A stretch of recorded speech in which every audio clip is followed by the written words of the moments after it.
Somos Veritas Dei, Ratio et Revelatio.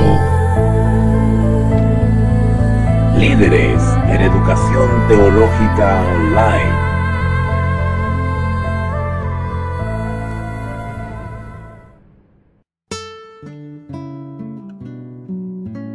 Hola, sea bienvenido al estudio de hoy.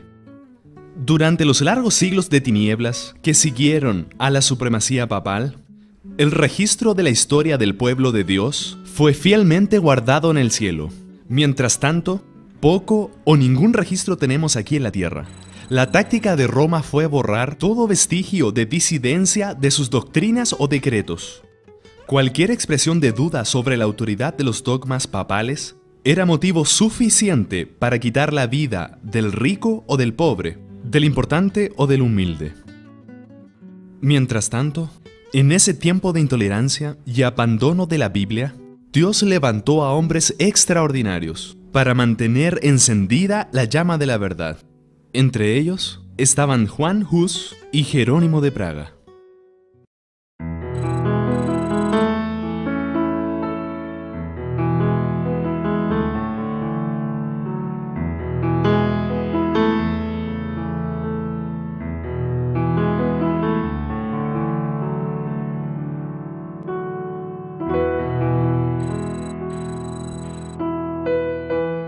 El Evangelio había sido sembrado en Bohemia en el siglo IX.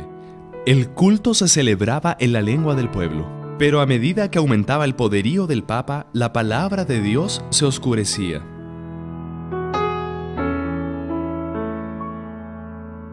Gregorio VII, que se adjudicara el derecho de abatir el orgullo de los reyes, emitió una bula prohibiendo que el culto público se realizara en la lengua del pueblo. El Papa declaraba que al Omnipotente le era agradable que el culto a él fuera celebrado en lengua desconocida y que muchos males y herejías habían surgido por no observar esta regla. De esta forma, Roma esperaba que la luz de la palabra de Dios se extinguiera y que el pueblo fuera encadenado a las tinieblas. Muchos de los valdenses y albigenses expulsados por la persecución en sus hogares en Francia e Italia vinieron a Bohemia, hoy República Checa. Ellos condenaban abiertamente la corrupción de la Iglesia y por eso se inició una gran persecución contra los discípulos de Cristo.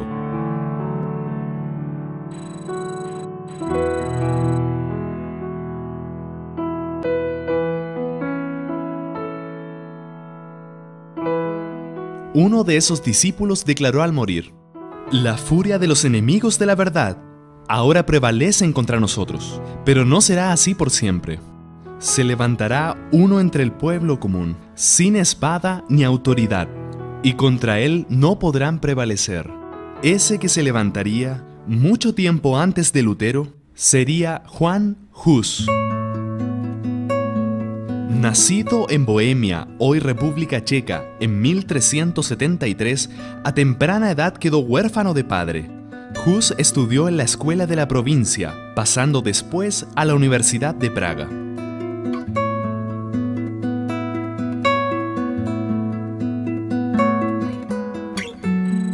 Esta es la Universidad de Praga, una de las más antiguas del mundo. Fue fundada por Carlos IV. Y aquí en esta universidad, Juan Hus fue alumno, profesor y posteriormente rector.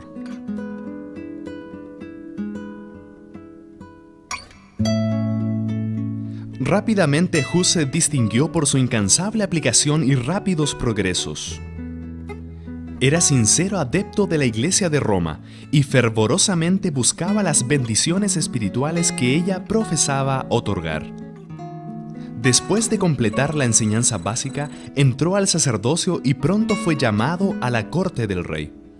En pocos años, el humilde estudiante se volvió el orgullo de su país y su nombre tuvo fama en toda Europa. Varios años después de haber recibido la ordenación sacerdotal, Hus fue nombrado predicador de la capilla de Belén.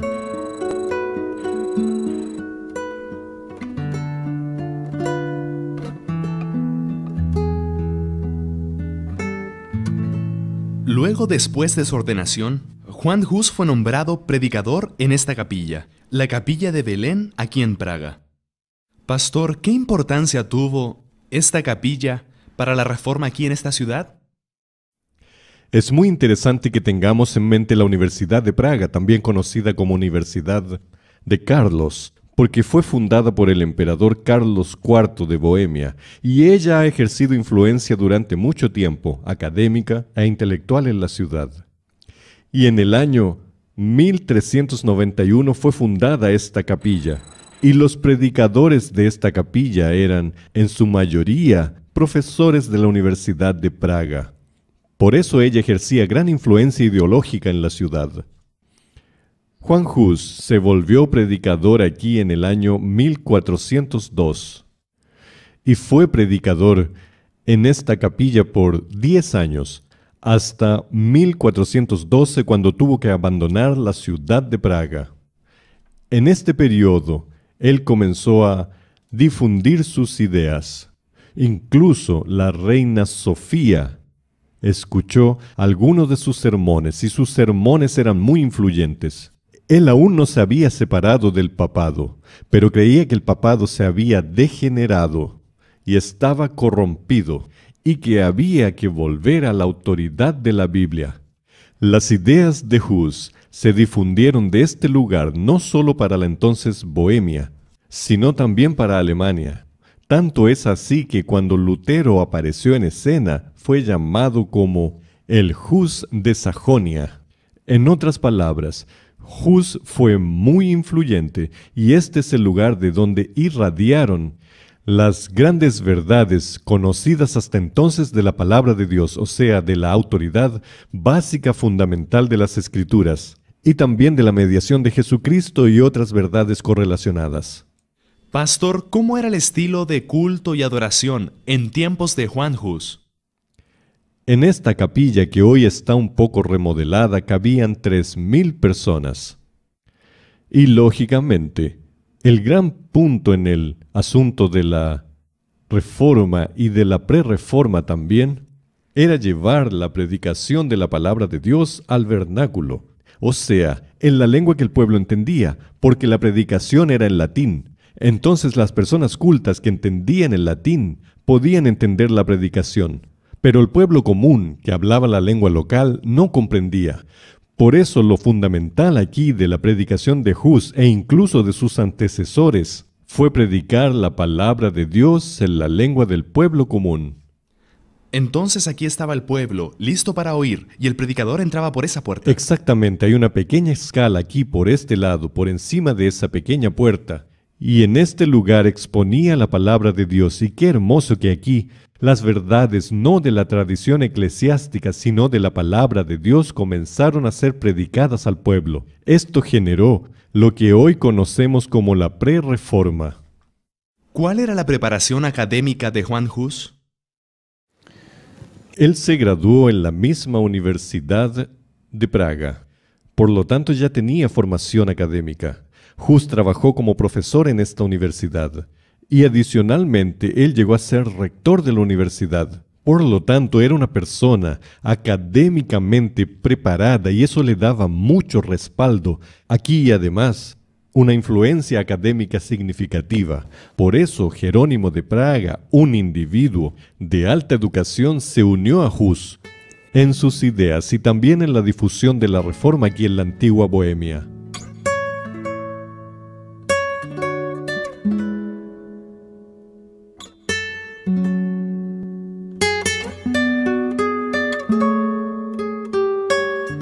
Las obras de Wycliffe llegaron a manos de Hus.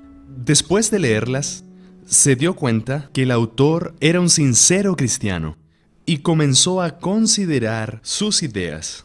Sin darse cuenta, Hus comenzó a andar por un camino que lo llevaría muy lejos de Roma.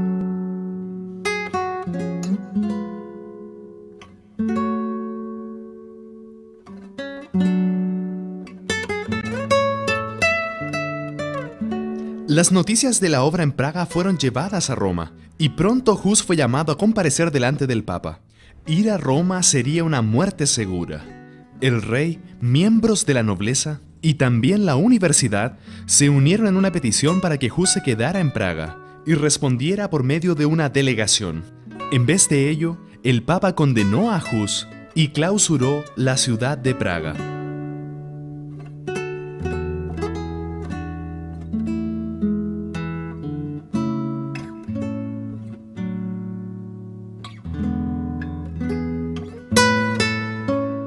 Se creía que las puertas de los cielos se cerraban contra la región alcanzada por la clausura.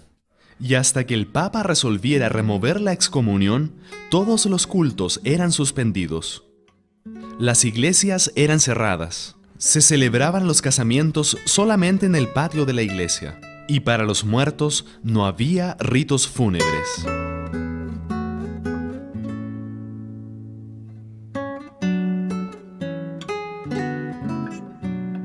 La ciudad de Praga se llenó de tumultos. Una clase numerosa denunció a Hus como la causa de todas las calamidades y rogaron que fuera entregado a Roma. Para calmar la tempestad, Hus se retiró a su aldea natal y luego de algún tiempo volvió a la capilla de Belén para continuar la predicación de la palabra de Dios.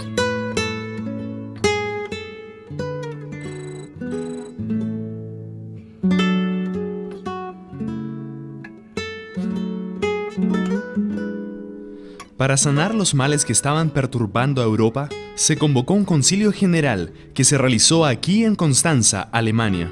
Ese concilio fue convocado a pedido del emperador Segismundo por uno de los 3 papas rivales, Juan XXIII.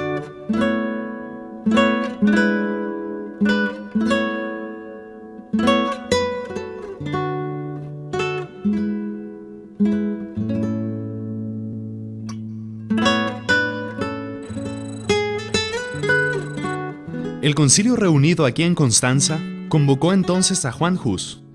Durante el tiempo en que él estuvo aquí, vivió en algunos lugares, entre ellos esta casa que hoy funciona también como un museo. A esta calle se le dio el nombre del reformador.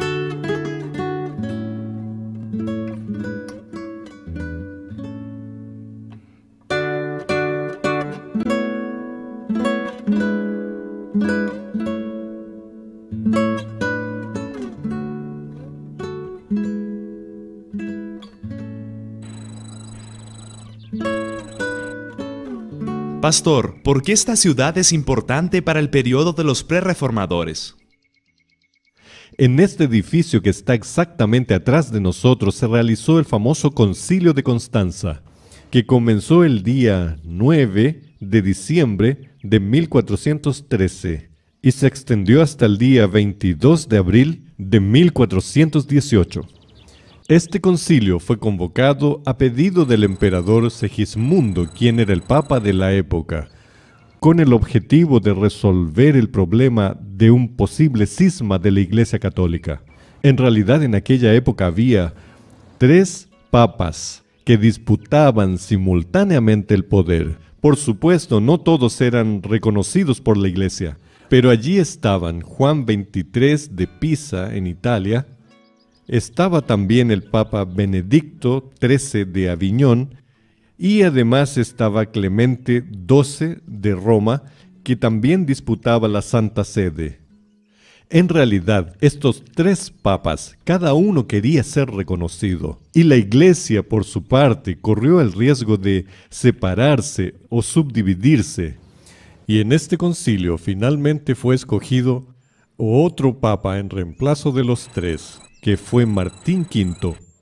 Pero el lado más oscuro de este concilio fue el hecho de haber citado a comparecer a Juan Hus para ser juzgado aquí.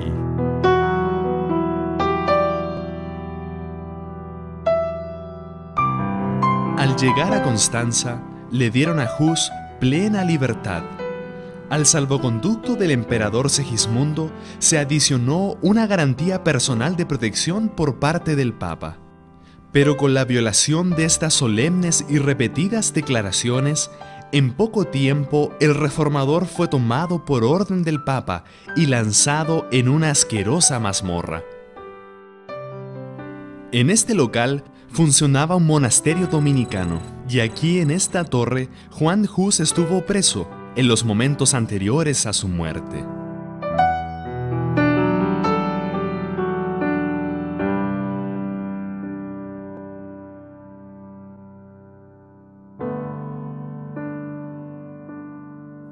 Debilitado por la enfermedad y reclusión, pues el aire húmedo e impuro del calabozo le causaron una fiebre que casi lo lleva a la sepultura, Hus fue conducido finalmente delante del concilio. Durante el largo proceso mantuvo firmemente la verdad. Cuando se le exigió optar entre la renuncia a sus doctrinas o enfrentar la muerte, aceptó su suerte de mártir. De vuelta en la oscuridad de la mazmorra, veía el triunfo que tendría la verdadera fe. Por última vez, Hus fue llevado delante del concilio. Era una vasta y brillante asamblea. Conminado a su decisión final, Hus declaró rehusarse a renunciar.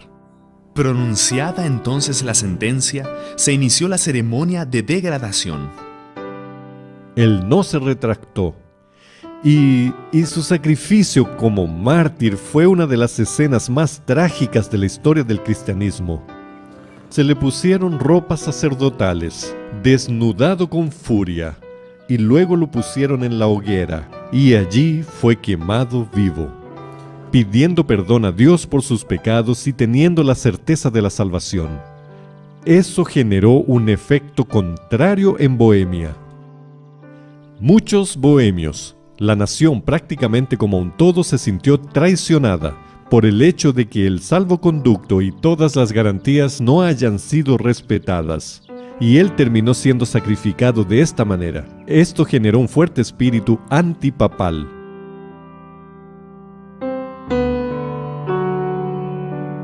Un celoso adepto de Roma, describiendo el martirio de Hus y de Jerónimo, que murió poco después, dijo: ambos se prepararon para el fuego como si fueran a una fiesta de casamiento.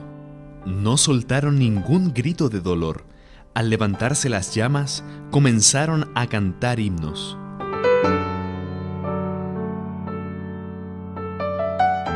Después de que el cuerpo de Hus fue consumido por completo, recogieron sus cenizas, las mezclaron con la tierra donde yacían y las arrojaron al río Rin, que las llevó hasta el océano. Sus perseguidores imaginaron en vano que habían arrancado de raíz las verdades que predicaron. No soñaron que las cenizas que echaban al mar eran como semilla esparcida en todos los países del mundo. Hus ya no existía, pero las verdades por las cuales había muerto no perecerían jamás. Su ejecución demostró al mundo entero la pérfida crueldad de Roma. Los enemigos de la verdad, aunque sin saberlo, no hacían más que fomentar la causa que en vano procuraban aniquilar. Después vino también Jerónimo de Praga y fue convocado por el mismo concilio. Consciente de que la muerte de Hus había causado una reacción, la estrategia cambió y la idea era que Jerónimo finalmente se retractara. Él vaciló en un momento, pero después él se arrepintió de sus temores y también optó por morir. Jerónimo fue el principal discípulo y el amigo más devoto de Juan Hus. Jerónimo nació en Praga. Hijo de familia adinerada, estudió en la Universidad de Praga y se graduó en 1398. En 1402 visitó Inglaterra y estuvo en la Universidad de Oxford, donde Wycliffe había enseñado. Estudió y copió algunas obras de Juan Wycliffe y se interesó por el movimiento lollardo, inspirado por el mismo Wycliffe el siglo anterior. En 1403 fue a Jerusalén y en 1405 estudió en la Universidad de París, donde obtuvo el grado de magíster. Cuando Hus fue convocado a comparecer delante del Concilio de Constanza, Jerónimo le exhortó a ser valiente y firme, declarándole que si caía en algún peligro, él mismo acudiría en su auxilio. Al saber que el reformador se hallaba encarcelado, el fiel discípulo se dispuso inmediatamente a cumplir su promesa. Sin salvoconducto y con un solo compañero, salió para Constanza. Llegando allí, se convenció de que solo se había expuesto al peligro sin que le fuera posible hacer nada para liberar a Hus.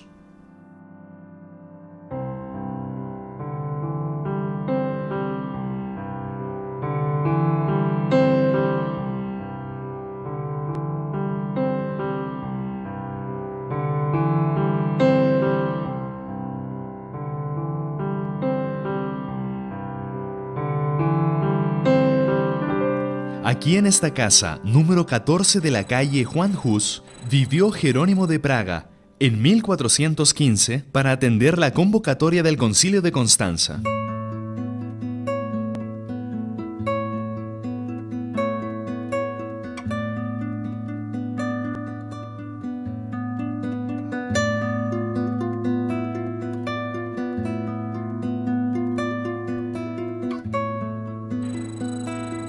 Juan Hus fue llevado por última vez delante del concilio y se le dijo que debería retractarse, volver atrás en su doctrina.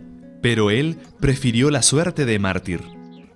Tomada la decisión, fue conducido entonces a este local, acompañado de la multitud de aquí de Constanza, soldados armados, obispos, sacerdotes. Cuando llegaron a este lugar, ¿qué fue lo que pasó? Él fue colocado entonces en la hoguera, amarrado allí, y al momento en que el verdugo estaba preparado para encender el fuego, aún se le dio una última oportunidad de retractarse. Y su respuesta fue: ¿retractarme de qué? Yo no estoy convencido de ningún error, de ninguna herejía que prediqué. Y además, con alegría, estaré dispuesto a confirmar con mi propia sangre las verdades que escribí y prediqué durante mi vida. Cuando el fuego comenzó a subir, las llamaradas a alcanzar su cuerpo, él comenzó a cantar un himno que decía: Jesús, hijo de David, ten misericordia de mí. Hasta el momento que su voz finalmente se apagó. El martirio de Juan Hus sucedió en julio de 1415, y cerca de un año después, la misma suerte alcanzó también a Jerónimo de Praga, y la inscripción está al otro lado de la piedra. Vamos hacia allá para ver la inscripción.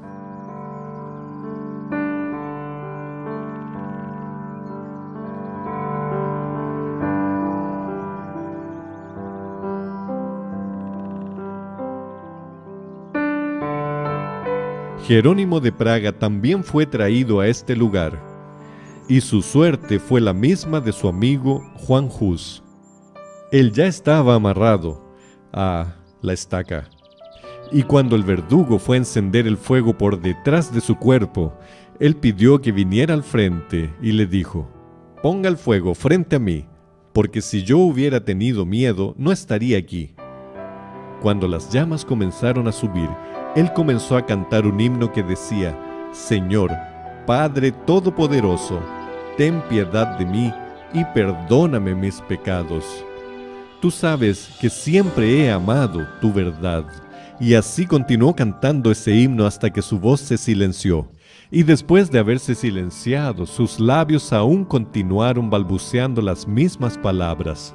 Por lo tanto, en este lugar fueron martirizados dos grandes hombres del periodo de la Prerreforma, siendo ellos Juan Hus y Jerónimo de Praga.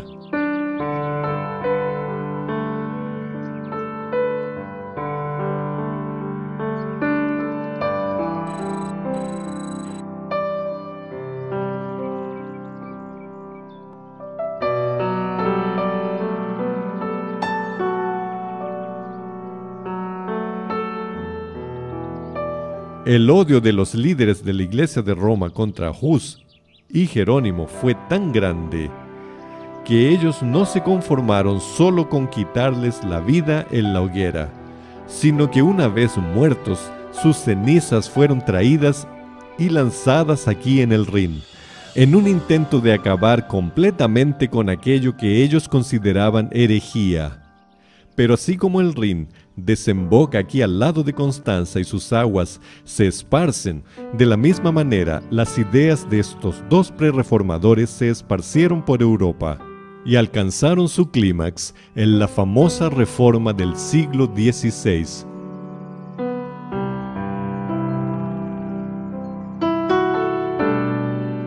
Es maravilloso ver la dedicación de estos dos hombres de Dios, hombres que estuvieron dispuestos incluso a morir por amor a la verdad. ¿No debiéramos también imitar estos ejemplos en ser fieles y leales a la enseñanza de la Biblia, aunque nuestra vida sea amenazada? Que Dios nos ayude y nos bendiga, para que el mismo espíritu que había en Hus y Jerónimo pueda también formar parte de nuestra vida cristiana.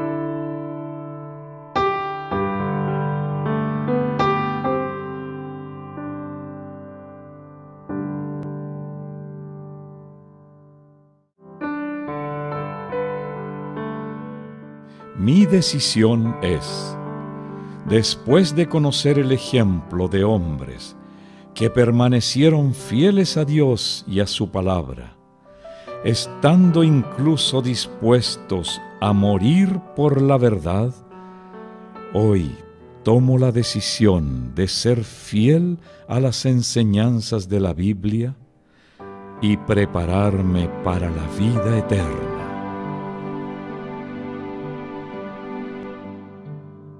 Si esta es su decisión, ore conmigo ahora. Bondadoso Dios y Padre, gracias por el ejemplo de hombres extraordinarios como vimos hoy, que estuvieron dispuestos incluso a entregar su propia vida para que tu palabra y tu verdad fueran preservadas. Ayúdanos a ser fieles también a todos tus mandamientos, y que podamos así estar cumpliendo la orden de Cristo. Te lo pedimos en el nombre de Jesús. Amén. El Concilio de Constanza, reunido para resolver el problema del cisma papal, cuando había 3 papas candidatos a la corona, nombró a Odo Colonna, que recibió el nombre de Martín V. 66 años después, en la misma fecha en que el Papa Martín V fue coronado, era bautizado en la pequeña ciudad de Eisleben, Alemania, un bebé que también recibiría el nombre de aquel papa. Su nombre, Martín Lutero, el gran reformador de Alemania. Somos Veritas Dei, Radio et Revelatio.